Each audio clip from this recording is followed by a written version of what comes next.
Il a fait danser la planète entière. C'est Ron. Bonjour, Marc. Bonjour.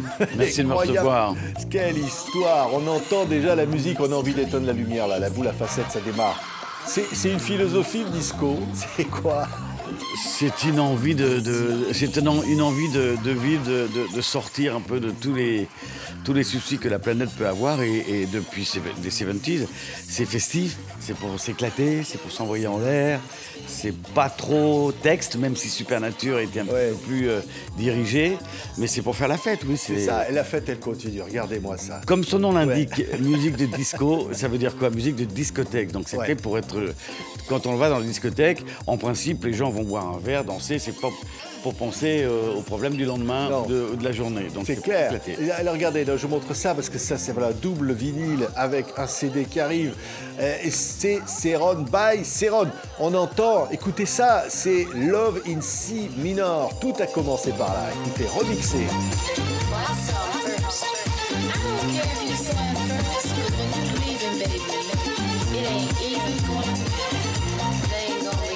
On entend les voix derrière, ces voix féminines qui ont fait la marque de Ceron. Par accident, oui, ça l'a été. Pendant longtemps, sur plusieurs albums, Ouais, ça c'est Love in C minor, avec donc Dimitri from Paris. Oui, qui a revisité. Je lui ai envoyé, comme on dit, les parts, c'est-à-dire les stems. Et il a revisité parce que cet album, il était pas prévu de sortir. En fin de compte, ça c'est le travail que j'ai fait depuis ma période de DJ, depuis 8-9 ans où j'ai pris les platines. Quand la maison de disques m'a demandé de faire ça, j'étais un peu surpris. J'avais peur d'avoir une image d'un vieil artiste qui va essayer de faire un cacheton le week-end. Et en fin de compte, c'était pas ça du tout. C'est qu'ils m'ont fait comprendre, et ils ont eu raison, merci. Que grâce à prendre les platines, ça me permettrait de faire des gros festivals électro. Et c'est ce que je fais depuis un bon nombre d'années. Et c'est tout le travail que j'ai fait partant des originaux, les vintage qu'on appelle.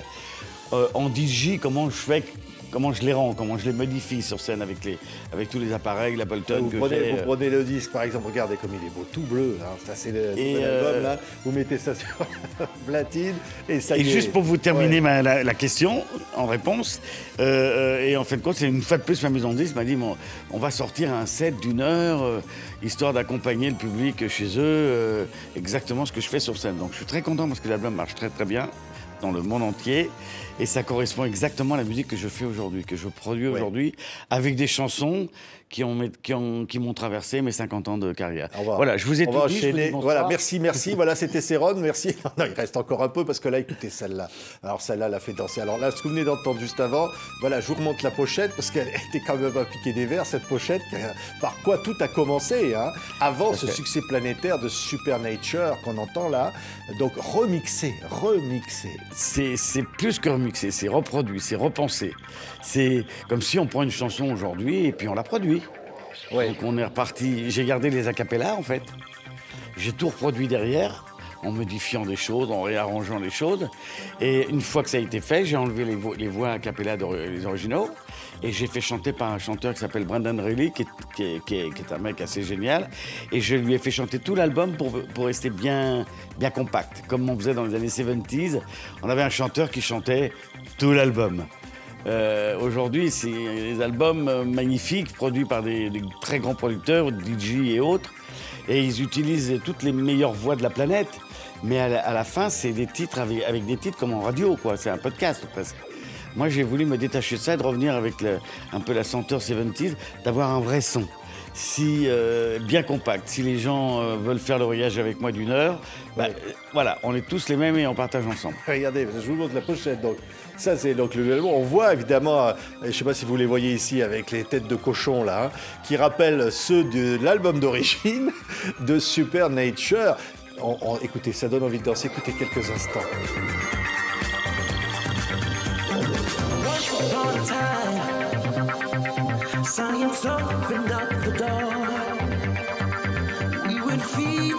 Donc c'est reproduit avec une nouvelle voix. C'est reproduit avec une nouvelle voix, mais gardez comme ça ce qu'il fait. C'est quoi le disco? C'était des violons, c'était la batterie, évidemment, le batteur. On va au-delà du disco, j'essaye pas de faire un style.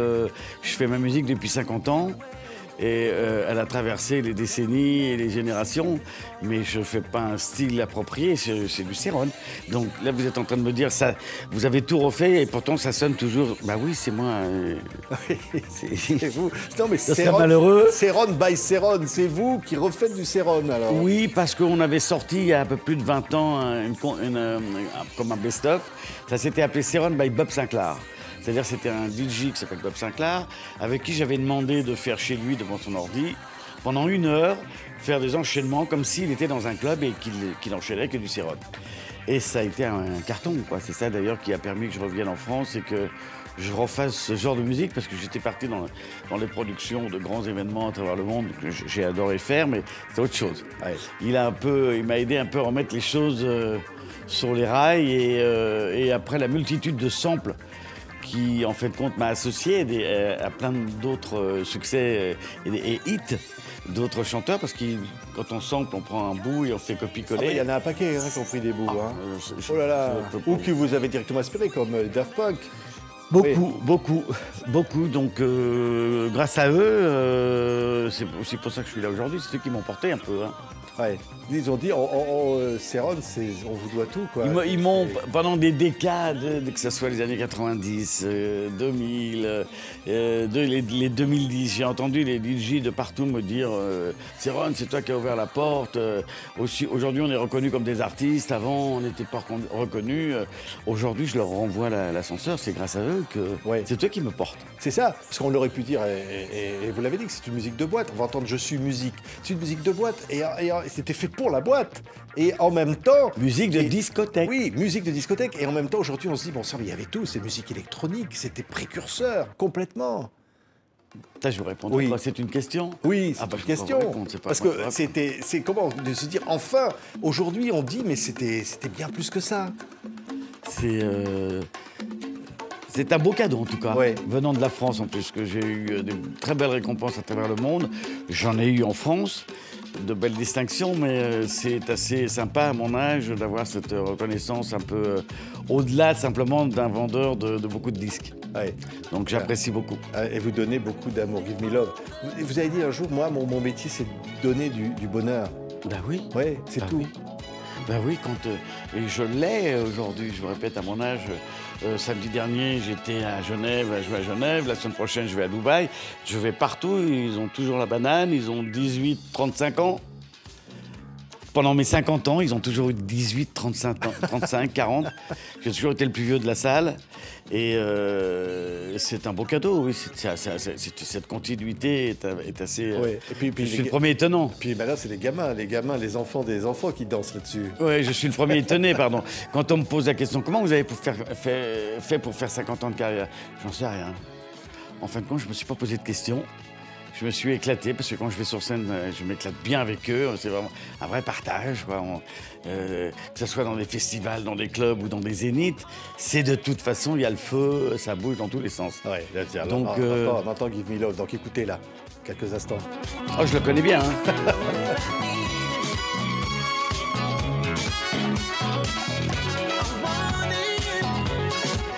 Version remix, hein. Allez, je suis musique, tiens, maintenant je suis musique. Voilà, comment vous étiez, vous fonciez dans ce métier, Céron. Vous semblez d'avoir évidemment ce qui allait vous arriver. Alors c'est vrai qu'on disait que le premier album, personne en voulait en France au début, la première fois. Il a fallu que les Américains le découvrent. Tout à fait. Mais écoutez, c'était très bien parce que ça m'a permis de faire une carrière internationale. Alors que si j'étais parti de France, ça aurait été plus difficile. On pourrait dire que des artistes français ne le font pas, mais c'est plus difficile. Oui.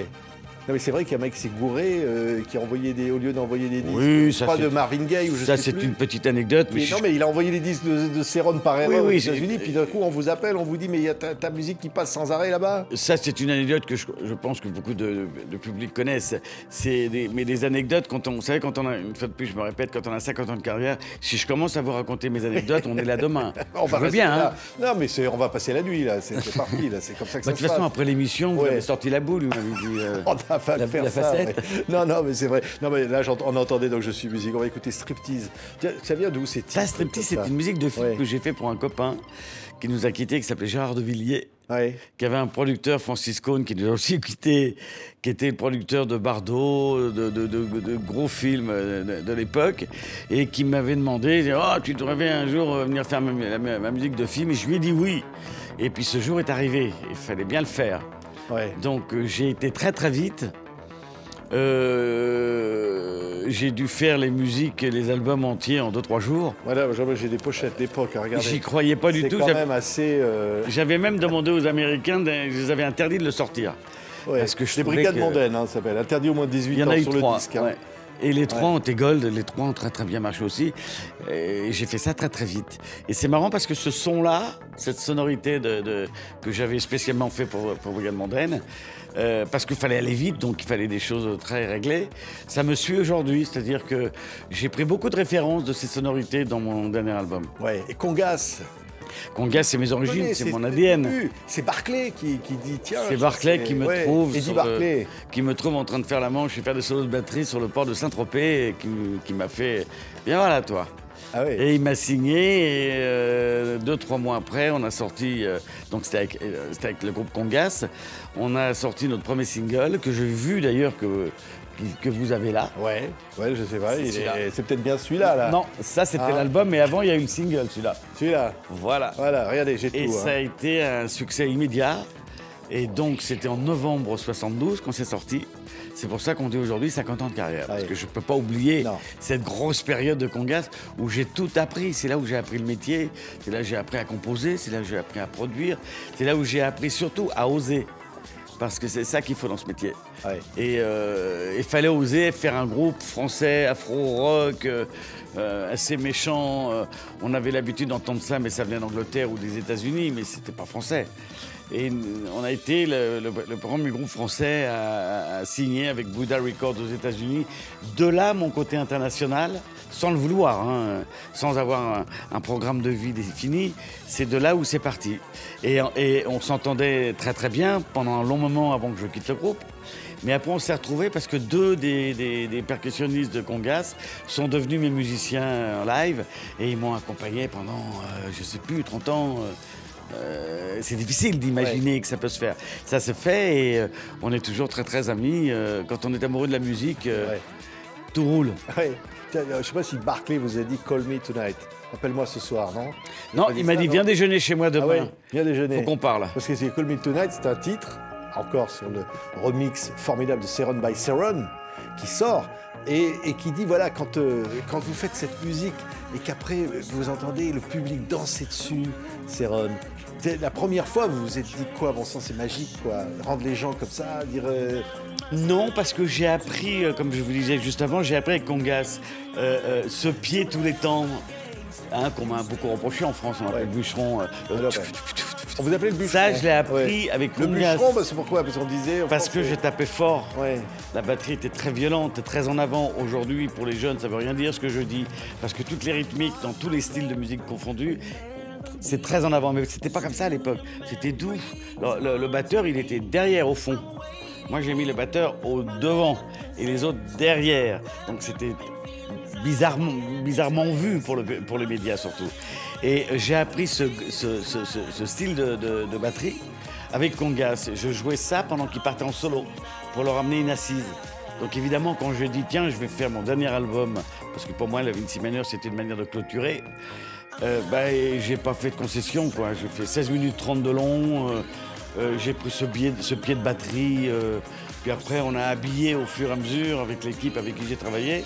On a habillé, puis c'est devenu la Vinci Minor. Et on nous trouvait tellement pour des mecs bizarres cet enregistrement, ce qui fait que pour essayer de me relever un peu vis-à-vis des choristes, je leur ai demandé de passer au studio écouter le mixage quand ça serait fini. J'ai pris du champagne, j'ai offert des petits fours, ici et ça, et on a passé la Vinci Minor. Et c'est là où les filles ont commencé à faire des cris, des gémissements. Moi j'avais lu quelque part que c'était une bande-son d'un film porno américain. Vous avez entendu des conneries, la vérité, je suis en train de vous la donner. C'est écrit, je l'ai lu ça. Vous savez, si on croit tout ce qu'on lit, la vérité, je suis en train de vous la donner. Ça c'était un accident. J'ai dit, quand j'ai vu comment ça partait, j'ai fait ça à l'ingénieur, tu me prends. Une fois que ça a été pris, on a réécouté, tout le monde a éclaté de rire. J'ai demandé aux filles, vous me permettez, je garde ça, c'est trop drôle, j'avais pas prévu, mais là, d'un seul coup, on a une vraie ambiance discothèque, quoi. Et c'était un accident, et c'est souvent le cas dans ce métier. Mais là, les filles sexy, ça touche Céron aussi quand même, à l'époque. Ça aussi, il y a des gens qui n'osaient pas peut-être le montrer, parce que c'était on m'a pris pour un provocateur. Qui ne voulaient pas les vendre, parce qu'il y avait une fille tout oui, puis on m'a pris pour provocateur, parce qu'on dirait que c'est de la cocaïne par terre. Alors pas du tout, la position était tellement difficile pour la fille dessus, c'est que la porte s'est ouverte à un moment donné, il y a un pot de yaourt qui est tombé. Ah oui. J'ai trouvé ça... voilà, on voit, regardez, le pot de yaourt qui a tombé. Ouais. Mais tout le monde l'a interprété. Comment on peut appeler un album Céron Paradis avec une fille sur un frigidaire et de la coque par terre? Oui, c'était... Non, mais il y a des disquaires qui voulaient pas. Il y a des disquaires qui voulaient pas, qui disaient non, c'est trop sexy, ils ne voulaient pas montrer le disque. Trop provoque surtout. Mais on était dans une période provoque. Ouais. Et c'était voulu tout ça, donc c'est vraiment une période sexy aussi quand même. C'est vrai qu'on dit, bon sang, qu'est-ce qu'on s'amusait. Période d'excès, période extrêmement créative, que ce soit dans le design, dans les vêtements, tous ces gens-là que j'ai pu croiser au Studio 54, parce que j'y ai passé mes nuits là-bas. Dans les carrés VIP, quand on voyait Good, Gauthier, Warhol, on était tous des gens de la même époque qui sortaient du sentier battu, quoi. On poussait un peu les meubles. Nos grands frères et nos grandes sœurs ont fait la révolution culturelle, et nous, on en a profité, parce que la période planétaire, hein, c'était assez facile. Il n'y avait pas de problème de pétrole, il n'y avait pas de guerre. Le chômage, on savait à peine ce que ça voulait dire. Il n'y avait pas encore le sida. Il n'y avait pas encore moins de sida. La pilule venait d'arriver, donc bien au contraire. On vous incitait. La consommation, la surconsommation de drogue, ça ne veut pas dire qu'il n'y en a pas eu dans les années 30, mais il y a eu des coupures. Et nous, dans cette période, s'il y a eu beaucoup de consommation, c'est parce qu'on n'avait pas de repères. On ne savait pas que ça faisait du mal à la sortie. Après, beaucoup, dont moi, se sont arrêtés.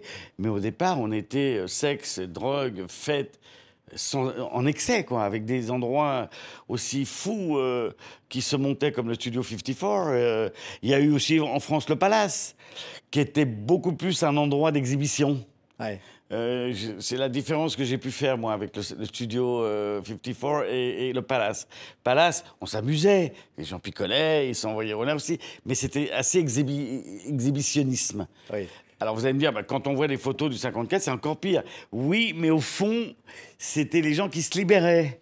Ils venaient pas montrer ce qu'ils étaient capables. Oui. Ils étaient tout seuls, quoi. On voit bien que c'est un mouvement culturel profond, le disco. Tout à fait. Parce qu'au fond, à l'époque, certains pouvaient dire, par rapport à la soul, par rapport à tout ce qui venait des États-Unis, il y a une grosse influence de la soul. Oh, le disco, c'est un peu de la soupe. Mais alors qu'aujourd'hui, c'est devenu complètement branché, c'est devenu culte. C'est pas aujourd'hui, 50 ans. Oui. Aujourd'hui, c'est en train de passer le côté branché. Ça devient ultra populaire. Mais dans les années 80, dans les années 90, dans les années 2000, sinon je ne serais pas devant vous, j'ai toujours fait une trentaine de concerts par an, et j'ai toujours vu un public comme ça, sauf qu'il était un petit peu dans un tiroir. C'était les connaisseurs. Oui, mais après, ils sont arrivés les Daft Punk et tout ça. Après, les Daft ont redonné un bon lifting en 95, et tous les DJ des années 2000 qui ont mis les mains, qui ont pompé, qui se sont inspirés et qu'on ont fait, ce que je vous disais tout à l'heure, c'est aussi grâce à eux, c'est eux qui ont fait éclater ça et virer le reste. Donc aujourd'hui, il y a le hip-hop et le disco. Ouais. Alors on peut l'appeler d'autres appellations. Il y a même beaucoup de titres pop aujourd'hui qui sont faits de manière disco. Hein. Ouais. The Reflex, Look for Love, on va entendre, on va se quitter bientôt avec ça parce que d'abord, on voudrait que ça dure jusqu'au bout de la nuit. Très bavard, excusez-moi. Non, mais on voudrait que ça dure jusqu'au bout de la nuit. Ça, c'est Look for Love, c'est extrait donc de cet album magnifique. Vous savez quoi? Vous avez le CD, vous le mettez sur la platine, vous ne pouvez plus vous arrêter. Vous allez tirer toutes les chaises, les tables. C'est un beau compliment que vous me faites. On va ouvrir le frigo, on va boire un coup, un peu de quelque chose sans alcool évidemment, et puis on va danser. C'est ça le but du truc. Écoutez ça. Écoutez ça. C'est une manière de transporter les discothèques chez les gens, puisque c'est un set qui s'enchaîne, tous les titres s'enchaînent. Ouais. Et ça dure 1 heure, 1 minute. 1 heure, 1 minute.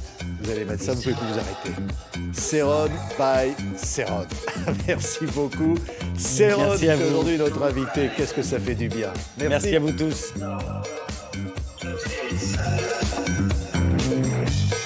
Strong.